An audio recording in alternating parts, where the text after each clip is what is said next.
Do not receive. Why? Because you ask with the wrong motives. No? So that you may spend what you request on your pleasures. Yung gusto mo lang na yung hindi mo yung pangangailangan, hindi mo siya you're gonna use it in a wrong way. Alam niyo po, again, God, God can see our heart, right? Lord, can you help my child, please? Kasi pag nagtapos sa kolehiyo, makikita na ng buong barangay na may narating ang pamilya namin. Diba? Ang ganda-ganda na simula. Pero actually, iba yung motives. Sana yung asawa ko hindi masaya. Para love sa love niya ako kasi hindi siya masaya.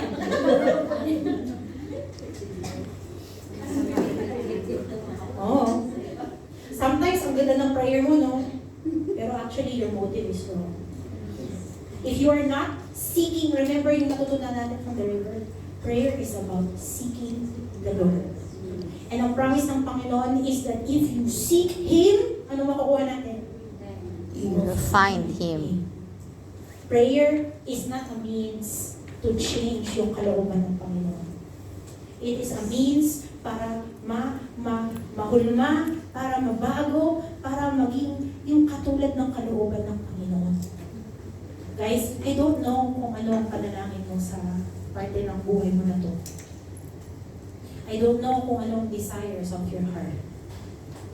But I pray na I can encourage you to seek the Lord, to seek yung presence niya, to seek His power, to seek yung plano niya para sa buhay mo, para sa buhay ng pamilya mo, para sa trabaho mo, sa future ninyo.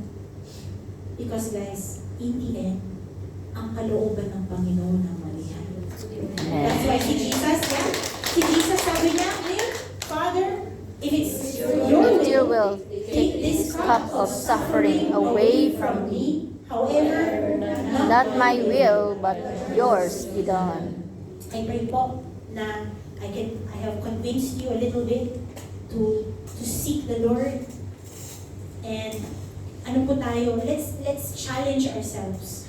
Kung never pa tayo sa buhay natin, if we've never prayed regularly, guys, if you do this, you will experience a new level of the relationship with God. Yes.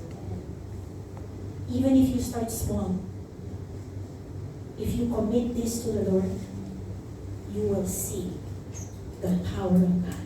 Amen. Before pa tayo mag-end, I want to sing. Meron pa tayong time today.